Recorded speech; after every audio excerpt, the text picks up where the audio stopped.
Hi, I'm Dr. Karen Becker, and today I have Jeff Covelli with me. He is a pharmacist, and this is my first time meeting you, Jeff, via Zoom this way. But we have been pen pals, email pen pals for a few months. Jeff reached out to me and wanted to talk about his kitty with FIP. So we had a great conversation a few months ago. And then I had the author of a paper about FIP reach out to me. And I thought that this was a perfect time to tackle the incredibly diverse and confusing, medically frustrating topic of FIP now via a interview with you, Jeff, because you not only are a human compounding pharmacist, we'll talk about that in a minute, but you have had firsthand experience in the heartbreak of FIP and then finding a protocol to help your own furry family member deal and address this horrific virus. So first of all, welcome and thank you so much for taking the time to talk to me today. Oh, thank you, Dr. Karen. Yeah, it's a pleasure to be here. And like you mentioned, FIP came knocking on our family's door. We had a little 3-month-old little cat, purebred, that we had bought. Within 3 weeks, welcoming her into our house, and everybody in the family just falling in love with her. Her belly swelled up, and her energy went down. And I've been a pharmacist for 25 years, been compounding for roughly a dozen years.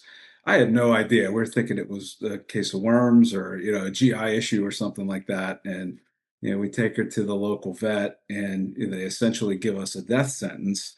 From there, my background with compounding and alternative remedies and stuff like that, I started learning, what FIP was and how it affects animals. And, in the middle of the COVID-19 pandemic, there's a lot of literature around single-stranded, RNA viruses, and it just went from there. So it was more an N of one, a very selfish N of one, and that was to save our little kitten. So And was that the first time, Jeff, that you'd ever even heard of FIP? Were you aware of it? I don't know if maybe veterinarians had called medications in maybe prior. no, it was the first time. Our compounding practice, we run a small compounding pharmacy out in Eastern Ohio, and we've never really had calls or anything like that. We deal with, standard domesticated pets and household pets and, some rare birds and stuff like that, in our practice. So never once did we have a consult or a question on a remedy for FIP. So it was all FIP, new. yeah. Yeah. And even in veterinary practice, if you're doing shelter medicine, you see FIP, which is feline infectious peritonitis. And for everyone listening to this interview, I'll have an entire article pertaining to the details of FIP included with this video. But this is a virus that if you are in a practice dealing with well-loved, well-cared for cats, it's not to say it never comes up. It does, but it's not one of those things that we're seeing daily in practice, thank goodness.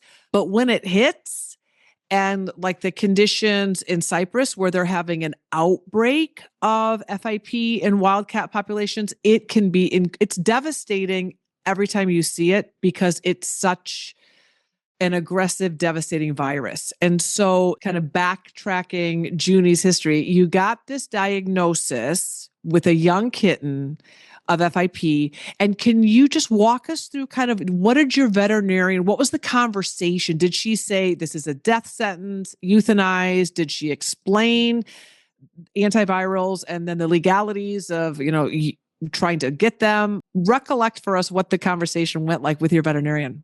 Yeah, so we live about 50 minutes from Pittsburgh, Pennsylvania. So we took June to our local vet right down the street, and two veterinarians and a technician came in, took her away, which we thought was odd, and they had her in the back for 20-25 minutes, and then they came out, and of course hindsight, there's really no official blood test or any marker for FIP, but one of the veterinarians was experienced, and she's like, this is what this is. We're going to tell you to take her to the Pittsburgh Animal Hospital. So, we took her to Pittsburgh Animal Hospital.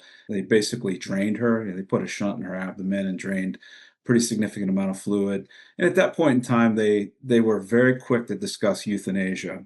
And we were shocked. I mean, we had owned this little fur ball for, I think 3 or 4 weeks at that point. So that was really not going to be in the cards. And then interestingly, we had settled up with our bill, we had paid everything.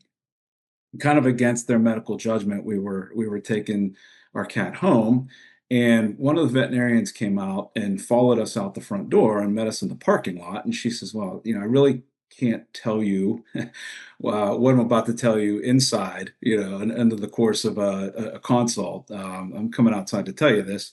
And she had given me a little bit of information about the GS injection drug, GS 441524. So basically it giving me directions of a Facebook group and stuff like that. So as we're driving 50 minutes home, my daughter, me and my wife in the car, we have no idea what to do at that point. And it seemed a little bit underground. It seemed a little bit dirty and sketchy to try to reach out through the GS route that we were given, but we did. And I think it was the next day or 2 days later, I ended up meeting somebody in a Sam's Club parking lot.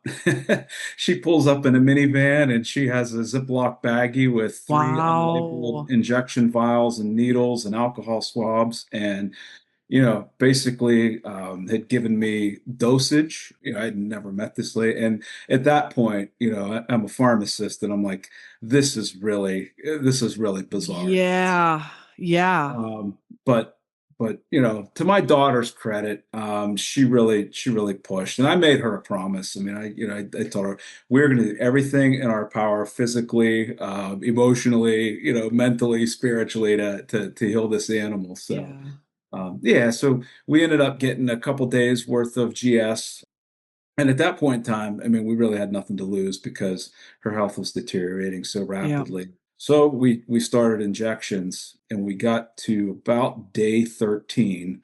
And if anybody has, any experience with GS 441524, it literally has a pH around 2, which is highly acidic. It's essentially like battery acid. So, you're taking a clean needle and, subcutaneously injecting that under their fur. And this little Spitfire, when Yeah. when she started feeling better, I mean, this little thing, she would not. I mean, it was so Yeah. traumatic. It was just Yeah. absolutely traumatizing on myself and my daughter and the kitten. So, we would chase her around the house for an hour. Try to put her in a little burrito and wrap her up, and she used every fiber of her being to Yeah. resist those shots. So it was really at day 13 or 14, I told my daughter, I'm like, this is not working. Like I got to figure something out here, because at that point, like I said, we had 2 weeks of that medication in her. So I just started reading. I mean, I would stay up at night. I was reading, at work in between, filling orders. And again, it was timely because during the pandemic, there started to bubble up some research of antiviral utility of ivermectin, hydroxychloroquine. You read the history of ivermectin. I mean, it's a Nobel Prize winning drug. It's the most prescribed drug in the history of medicine. It's the safety profile is it's very safe, very effective when used at appropriate dosages. So I started tapping into some of the human literature, through the frontline COVID critical care group, Dr. Peter McCullough, William Makis. I mean, there started to come a lot of literature around ivermectin as a utility, for single-stranded RNA viruses. And should probably rewind and explain that. I mean, that Yeah. COVID-19 is a human form of a single-stranded RNA virus. FIP is, a single-stranded RNA virus. And, at their core, those RNA viruses are pretty simplistic. The drugs to use against them usually work, at a pretty good degree if you match the appropriate drug and the appropriate dose. So, to me, I mean, everything I read in a short period of time kind of suggested that ivermectin could be used as a utility. So where do I start? I try to reach out to a couple local vets, and there's some divine intervention and a little bit of divinity in this story. Our retail pharmacy was doing an immunization project with a local convent. And it was a place where all these 80, 90, and 100-year-old precious nuns lived. And I was tasked with kind of taking on that project on our retail side. Long story short, I spent 3 or 4 days visiting these nuns and, discussing health and wellness and all this stuff. And one of the managers of this facility volunteered at a cat shelter in Youngstown. Mm. So we were talking one day and just making small talk, and she'd asked me, like, where I was going or what I was doing or whatever. I said, "Oh, I got to go home and I got to go wrestle with my cat and give her an injection." And she says, "Oh, what are you injecting?" And I said, "Well, crazy story. My cat's been diagnosed with FIP." Well, this this angel that was in this convent, worked for this cat shelter. She had a vast experience through the cat shelter, Wow. animals with cats with FIP. Turned me on to a local veterinarian, old school local veterinarian in Youngstown, Ohio. That's basically evaluated and attempted to direct care for these FIP animals. Obviously, in a shelter, you can't afford Right. to buy the Right. medication. So a lot of times, ultimately, these animals are euthanized. But it was meeting that physician through this girl. We just started talking and collaborating, and I started pulling all these research articles and monographs and trying to come up with some backbone of dosing. We came up with what we thought would be a safe and suitable dosage range. Came up with transdermal, because in our practice, in both the human side and the veterinary side, we use a ton of transdermal creams and ointments.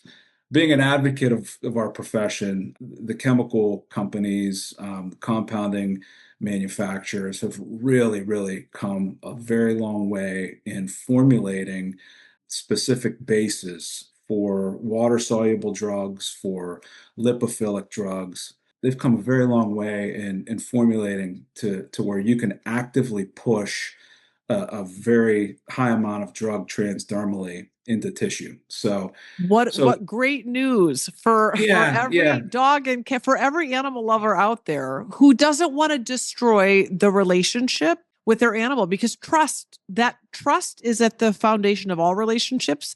But when we are left having to chase our kitties around the house or anything, to where they love us and they don't understand really what we're doing, but we are then willing to sacrifice this core foundational level of trust because we know that they have to be medicated. It becomes heart-wrenching, which you experience. And I believe that was one of the kind of driving forces for you to look for alternatives, was that June was like, you know what, I don't I'm done being poked, done. right? Yeah, she's done. I represent the medicine man in the house. So even with the Yeah. transdermals, I mean, she's like, she'll go to my daughter, she'll go to my wife. Like when she sees me, if I reach down to, and we have two other Yeah. cats, and the two other cats, I mean, they'll come sit on my lap, I pet them, I scratch them, they're so cool. Poor June. I mean, she sees me coming, and all I want to do is help her and save her, right? Right. It's Right. rough because Yeah. I know is in the short term the trauma and the emotion the scars we were putting her through, I think is going to do her well to where we're gonna have her for some time. Yeah.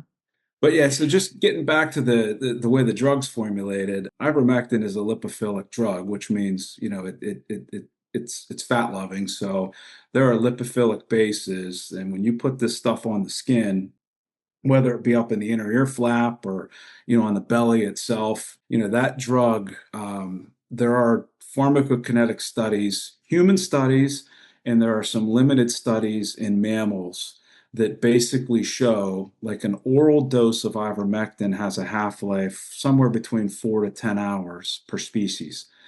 And that's basically the time that it takes for 50% of that drug to be broken down and metabolized. So that's what a half-life is. Transdermal application of ivermectin has a half-life roughly around 40 hours. It's like a single dose. Wow. So there's a human product used to treat skin conditions in humans, and there was a very large scale pharmaceutical study. And again, I mean, it can't piggyback off of a human study and extrapolate that to a feline, but there are studies out there. I'll just cite this for scale. If a single dose oral half-life is roughly 4 to 10 hours, and a single transdermal dose is roughly 45 hours. If you apply ivermectin at an appropriate dose for up to 28 days, at the 28-day mark, the half-life of that drug goes up to about 145 hours. So, I mean, that's literally, Wow. yeah, it's literally like, 30 to 40x the half-life. The drug is 90% excreted in humans and most domesticated pets fecally. It's excreted through the GI tract. So what put my thinking cap on is, most of FIP is gut-borne, Mhm. right? So the virus resides and replicates in the GI tract. You now find a non-invasive little wipe of a cream to the skin, application of delivery. You have high half-life, long residence time of an antiviral that can essentially unwind and undo viral replication in single-stranded RNA viruses. So to me, it seemed like, a pretty logical match to try to pursue that. So, next comes the dose because, I mean, not all drugs are safe and effective, and the poison is in the dose. Yeah. Um, and there are complications of ivermectin toxicity, and I think in trying to prepare for this, I mean, one thing I was trying to find was like compounding literature. If you go to Dr. Google and type in like ivermectin and felines, what bubbles up to the top are all of the horror stories and the Yep. highlights highlighting toxicity, highlighting do not use this drug in cats. So Right. yeah, so you have to go down some pretty deep rabbit holes to try to figure out, what the safe and effective dosing is. So I think we've done that. And again, I mean, I'm a small community pharmacist. This is an N of one Right. on a very loved Right. pet, but Yeah. she has rebounded and is just living like a fulfilled life right now. So after you did your due diligence on transposing kind of, well, we have feline doses and we know that it's safe for felids. We know it, but we do Yeah. know that dosing is important, that you not accidentally swing a decimal point. We know that. But it is safe for felines at appropriate doses. Once you calculated that dose and then correlated that for transdermal application, how often were you applying the ivermectin to June? And you were using the pinna, the inside of her ear? Kind of inside the ear. Yeah. So I did that daily for 28 days because the literature I read said that, after that, and again, this is human literature. There's some bovine cow, I think Yep. Penn State University did some big studies on cows and whether, you put it on the skin and they lick it off and it would be absorbed subcutaneously and transdermally. But so I did it for 28 days at a dose of zero point 0.7 milligrams per kilogram. The studies that are out there show dosing anywhere between zero point 0.2 milligram per kilogram up to 1.3 milligram per Mm, kilogram. So I made up a couple, dosing spreadsheets for a couple of our local veterinarians in the area for zero point 0.7 milligram to 1 milligram per kilogram. And then after 28 days, I just arbitrarily, I'm like, "Oh, I'm just going to go every third or fourth day. Just going to catch her when she's running by me and provide her with a dose. And what those doses look like, it's just a little, transdermal syringe. yep. See on the background there. There Uh, you go. Yeah, yeah. perfect. So, and this one's calculated at 25 milligrams per ml. So, it's a tenth of a cc. So it's a quarter of a pea size. It's Ye just a literally. little dose. Yeah. So, she's getting a 2.5 milligram, because she weighs 5 pounds, 11 kilograms. So 2.5 milligrams, just a little wipe up in the ear a couple times a week now. And what my initial thought was to this, in her case, she had neurological involvement. She could barely stand up. I mean, and this happened. I'm gonna tell you within the course of 2 or 3 days. We backtracked this thing. She was walking around with a swollen belly, and my wife had said, "Belly's a little big." And I'm like, "Yeah, it'll go down. Maybe she ate something or she's getting indigestion." And then literally like 2 or 3 days later, her pupils completely dilated. Wow. It seemed like her sense of balance was off. And then it really came down to where she couldn't walk. I mean, she was just Wow. lumped over on her side. So that's when we took her in for emergency care. So in her case, I mean, there is a utility for GS, and there is a utility for Bova, which is the new oral version of remdesivir. So since she's gotten sick, I mean, there has been development to where this was a painful injection drug only. It's now the FDA licensed one compounding pharmacy in the United States to make a tablet or a liquid formulation. It's the same drug. It's a analog of the antiviral remdesivir. But in our cat's case, I probably wouldn't be against short course of those strong antiviral drugs, especially with central nervous system involvement, Right. because one of the knocks on ivermectin is it's not very good at penetrating or crossing the blood-brain barrier. Blood-brain barrier. Yeah. Now, when the blood-brain barrier is compromised, and the infection can compromise the blood-brain barrier. So when the blood-brain barrier is compromised, there is a chance that, you can get ivermectin in the brain. But I think at some point in time, if it truly want to develop a protocol around this, it might be, a shorter course of, the potent antivirals, followed by a longer course of maintenance, with the Right. ivermectin. So that's Or where my head is. Yeah. in the case of like Cyprus, where they're feral cats Yeah. and you might not be able to even touch them, it makes you wonder. Or if you could, the ones that you could touch, could you use the transdermal as a potential for the animals that were interactive? But when you think about mass treating a population of potentially exposed and or infected animals that could have the dry form and the wet form at Mhm. any of these stages, with economics being at the central hub of the concern of no one could be able to afford in Cyprus remdesivir or any form of GF for 100,000 cats. It's just not feasible. So ivermectin seems like a potential option.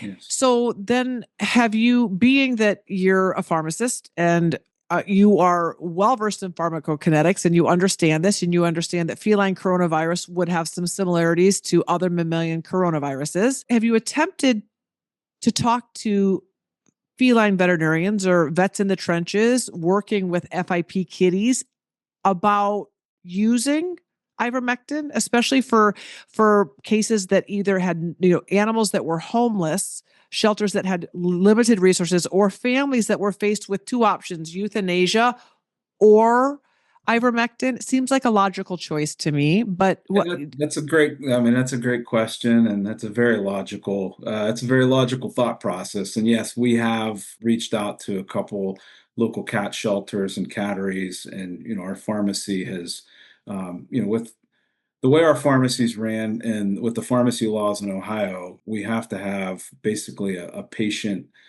Sure. prescription. There is a roster of cats, at a shelter. So, the shelter veterinarian, has agreed, on multiple occasions to send us patient-specific prescriptions, and then, we've essentially donated that product to the shelter. So, That's amazing. You have attempted to share the knowledge that you have yes. acquired through June's case. Would you say that the veterinary community has been receptive of this information? I mean, it's wonderful that you've had some shelters acknowledge that this could be a potentially life-saving alternative, especially when the current medications are either still illegal in the country or price prohibitive. Would you say that across the board you've had a warm response to the introduction of the potential use of ivermectin for FIP, or have you had some cases where veterinarians are not necessarily interested in having this discussion? Yeah.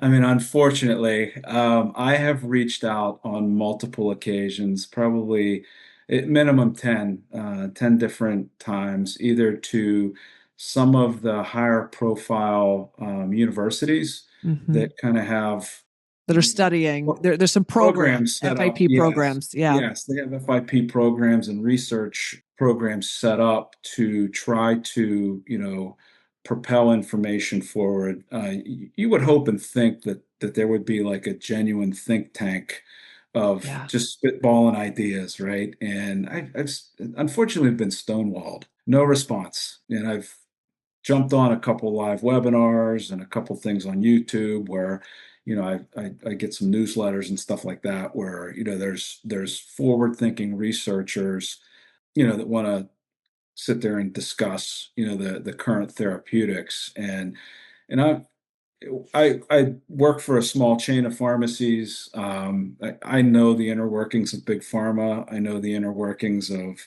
big insurance. The follow the money thing, where the money trail starts and ends. And that's my thought process. It is that a lot of these universities and a lot of researchers, they're endowed, or their department paychecks are set up, unfortunately, through a big pharma, or big pharmaceutical model. So when you sit in on these cutting edge talks, on treatment with cats with FIP, what you quickly find out is these are multi-thousand-dollar regimens a month that these large centers are discussing. And the economics of where we're at today, it's not in alignment. So repurposed off-patent drugs have become somewhat taboo, in medicine. It's definitely a direct threat to,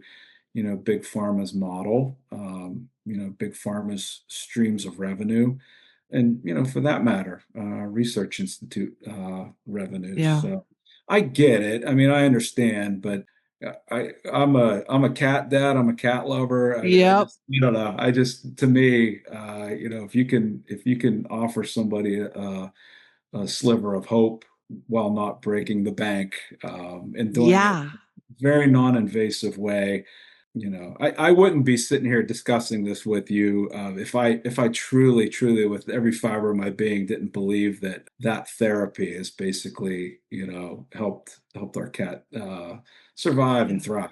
So yeah. And I'm so thankful that you are courageous enough to talk about this. I'm not sure every pharmacist would feel comfortable having this discussion. I appreciate you putting kitties first. Walk us through June's response. So when you first started, when you finished or had to stop your GS injections, Mhm. and then you transferred to the transdermal ivermectin, was she still neurologic at that time? And then you watched her neurologic symptoms improve. What did you see in terms of ivermectin, in terms of her clinical response? From what I remember, usually it was like day 4 or 5 with the GS injections. She started to like walk and ambulate, what appeared to be normal. Yep. Her energy reserves, although I mean, when we first brought her around, I mean, she had the zoomies, a couple times a day, just flying around the house, and then those quickly went away. But it was within, probably a 5-day window to Okay. where she That started to you bounce. saw improvement. And then Yeah, about day 30, I think you said about day 13, she was like, the whole family, including that's June, it. said, we're done. We're done. Yeah. And then, so then when you started ivermectin, was she already back to Yes, eating she and was. she was ambulating normally? Good. Yes. Okay. Yes, she was. And Okay, then, great. so with transdermal drug delivery, it takes a while. Anybody that's used like a transdermal pain patch, or lidocaine patch or something like that, you don't get instantaneous gratification out of transdermal application of drugs. So like in acute pain settings, and in acute care settings, Transdermal route is probably not as Mm. effective. Yep. Plasma levels and lymphatic levels mirror what you would get for like subcutaneous injection or sublingual. But it takes a little bit of time, for that medication to get into the bloodstream to get the steady state. So, but I would comfortably say, by the 3 week mark, by day 21, I mean, she was her old original self. And, we had taken her to that veterinarian in Youngstown, Ohio, when she was acutely ill. And we took her back 3 weeks later, and he's like, "This is a miracle cat. Wow. This is really something." So, and like I said, we continued the cream for the full dose for 28 days, and then we went to like every third day for a couple more weeks, and then at that point, I mean, again, I'm an N of one. I don't know, I think what I'm doing was right, but Sure. yeah, we probably need a little bit more help and a little bit more study to, I wasn't sticking a needle in her and taking ivermectin plasma levels or anything like Right. that. And has she remained clinically normal since then? So that was in 2022. So shockingly, in February, I'm sorry, of 2025, so just like 3 months ago, I was working a lot. Like I was working 50, 60 hours a week. My daughter was away at college and my wife just took on a part-time job. So we weren't around a lot. We have a three-cat household. They run around all day, they sleep, they do whatever they do when we're not here. And one day I got home from work late and my wife says to me, "I think June's belly's getting big." And Mm, I'm like, let me see. So I try to go close to her to pick her up, and she's not coming to me. So my wife picked her up, and she's like, "Yeah, she's filling up with fluid." So I think that was like on a Thursday, and I worked Friday, and I came home from work 3 o'clock on Saturday, and usually when we come in the door, the three cats come to the door and greet you. Well, two cats were there, and June mm, wasn't there. So I'm like, "Oh, I gotta go find her." So I go upstairs, and she's laying on her side. I mean, just yeah. completely lethargic. And I'm like, "This is crazy." Like, and her belly swelled up. So, my wife's on her way from work. I'm like, I hate to do this. We're gonna take her to the Pittsburgh Animal Hospital. I know the outcome. We get there, and I mean, the sweetheart, this little girl, she's probably 28, 29, 30 years old. She comes in and she basically says, if it was up to me, we would euthanize. I think a couple of June's blood, they did some blood draw. I think a couple of anemia and a couple things were a little bit off, but she basically told me that there's really no hope, that her kidneys were severely affected.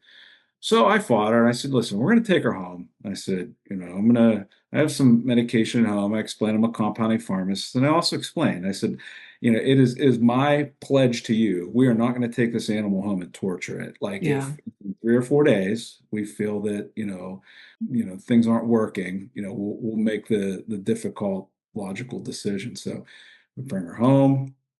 I from the cat shelter lady, she had a little bit of GS. I think she had one vial, which was going to give me like 3 or 4 doses.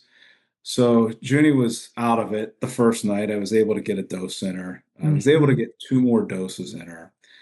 And then I took her to the vet in Youngstown. He suggested doing a course of Bova, the oral. Hmm.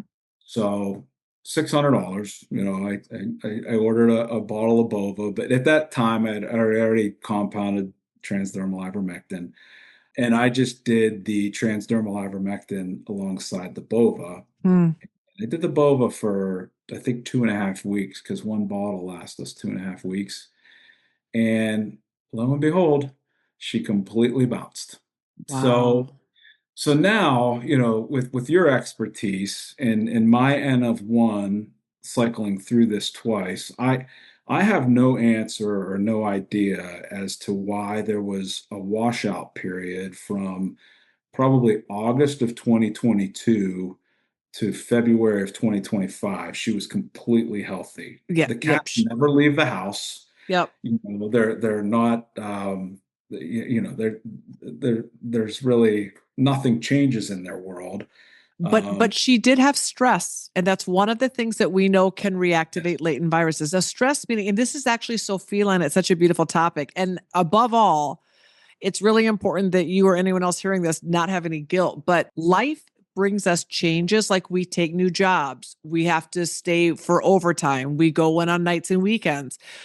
Family members take part time jobs, children go to college. Those kitties are such regimented creatures Yeah. that these very subtle shifts. I have had herpes activate in kitties when owners rearrange the living room furniture and the cats Oh are my like, gosh. nope.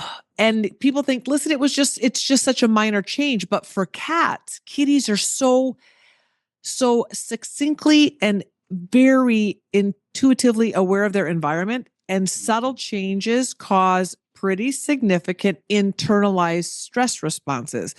And your child going away, you being home, or you being gone more and not at home, and then your wife not being home, that's enough Mhm. to cause immunosuppression, and potentially, and Yeah. enough that could open up the door for opportunistic viral activation. I mean, that's where my brain goes.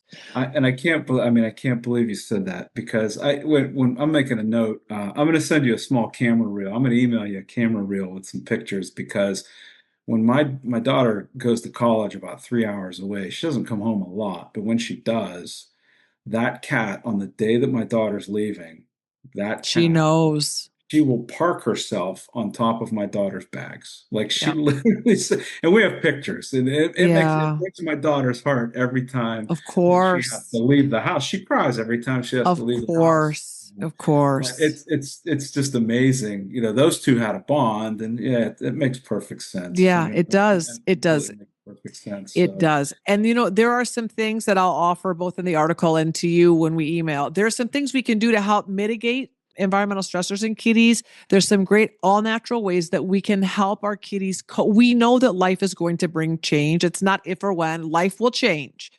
But there are some natural, safe, and effective things we can do to help decrease the cortisol responses in our kitties that bring on the immunosuppression. And I'll be happy to share those with you, that would because be your awesome. daughter's going to come and go, and we want your daughter to come and go, but we also want June to not have Yeah. immunosuppression because of that stress response. So both are capable of happening, but that to me makes sense. And what's so wonderful is that the protocol really that you have now instituted twice is when you have these kind of acute visible symptoms of this feline coronavirus causing acute symptoms in your cat, you using conventional therapy initially to get it under control, and then following up with ivermectin is a really great plan. That you're using a hybrid protocol, that you're using conventional therapy if that's available to you and you can afford it, which you can, and it was, which is a blessing. That is not the case for so many people around the world. It is not available, or if it is, they can't afford it. And still, this ivermectin, if I think it comes down to seeing if you are acutely aware of all those symptoms that your kitty could be expressing. You know what your normal cat is. The second that you think your cat is not acting normally, that, and if you have an FIP potential diagnosis, it's then that any protocol needs to be instituted. The second that you think that this could be a coronavirus beginning in a cat, that is when swift and consistent protocols need to be instituted, is what I'm hearing you saying. And that's certainly from my experience. I've not had a whole lot of FIP experience, thank goodness. Thank goodness. Yeah. But what I have experienced, you have to act quickly. There, you can't wait around Yeah. for a few weeks to think and mill things over. No, You have to the act very quickly. time is absolutely of the essence. So Yeah, yeah, yeah, her health eroded so quickly, in both instances. So, but so that, I mean, just where we're at today, and I'm still hitting her like every third or fourth day with a yep, swipe of cream. The way the pharmacokinetics, and the fat solubility of the drug, the drug will stay in fat reservoirs, and you just get that prolonged half-life. And I have research monographs I'd be willing to share with anybody that shows ivermectin is truly, I mean, I see it kind of as a Swiss Army knife because it's antiviral, it's antiparasitic, it's antibacterial, it's anti-inflammatory. There's a lot of research going on right now in the world of cancer and certain Mhm. cancers. So, there's 19 or 20 different mechanisms of action of this drug, and many of them are, antiviral. And like I said before, the single-stranded RNA viruses by nature should not be that hard to unwind and take care of. And there's literature that substantiates that, this drug has that ability. So, Well, I just think it's wonderful that you had the knowledge, you had the pharmacokinetic background to be able to reverse engineer this drug, multi-purpose drug to use for this particular instance, above all for June's well-being. But really, thank you for sharing this information because out of this, I will share the monographs that you have already shared with me and I'll include them in a link with the article. For whatever you have, I will include the information you provide to me to this audience so that they can continue learning. The monographs will not be, of course, pertaining to felines, but mammals are mammals, and our physiology is unique enough that the whole reason we use animal models across the board for drug research is they work well because we're very similar when it comes to pathophysiology and when it comes to how we're processing, clearing, and how these drugs can be used beneficially across multi-species applications is important that we share this knowledge. And so thank you as a human pharmacist for sharing your expertise and knowledge with me as a veterinarian, but also for everyone else listening that has interest in learning more about how we can use and or repurpose human drugs to benefit the rest of the animal kingdom. We really appreciate scientists and professionals like you that are willing to talk about your experience because that's how we all grow and learn and become better. So thank uh, you. you're welcome. It's been my pleasure. So, thank you for taking the time. I look forward to continuing dialogue with you and, yeah, see if we can come up with a solution. So. Wonderful.